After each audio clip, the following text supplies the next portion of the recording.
What can be done day one from fulfilling some of these campaign mandates? I know you've done a lot of this work from day one executive orders and personnel as policy. We have about 3.5 minutes. Please take it to educate our audience on what we can do day one to hit the ground running.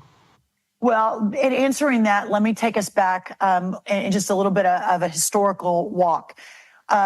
Charlie, the fourth year, I was with the president for 3 years in the last White House. I managed a lot of big projects, but the last year I was his domestic policy chief and really spent a good part of that year mapping out his second term. So I knew that November 3rd was the election, fully expected the win. November 4th, term 2 would begin. And we were going to be, for the first time, incredibly organized and intentional and strategic. More tax cuts, a more secure border, all the things that we had finally begun to figure out in that first term. Well, as we know, that contiguous second term did not happen.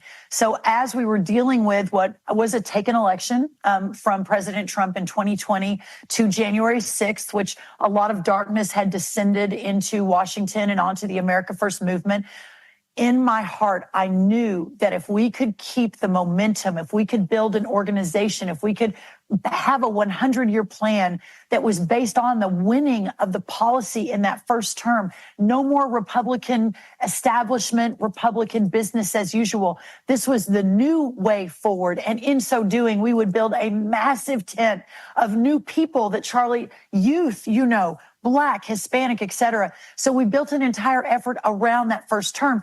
But what I was really working to do is no matter who the next America First president was in that January of 2021, we would begin building in preparation for that day. Hopefully in 4 years from 21, but if it was 8 years or 12 years, we would be ready. The Democrats are always ready. And our side kind of shows up and we're like, oh, we're governing now. What do we do?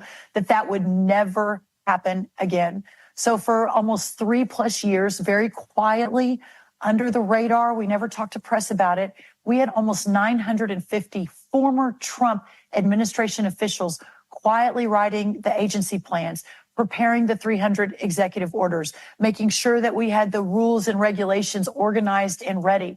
And so obviously tracking with the president, every time at a rally, he'd say on day one, this is what we're going to do. We would write it down and begin mapping out how to actually achieve that in every single lane of policy.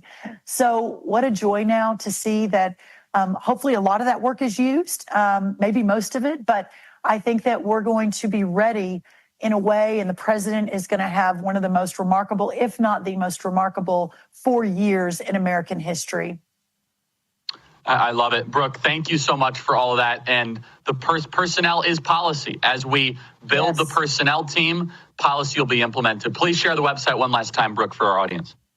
AmericaFirstPolicy.com and our C4, America First Works, which is taking the policy alongside Turning Point Action into every corner of the country as we keep building the winning machine for the future.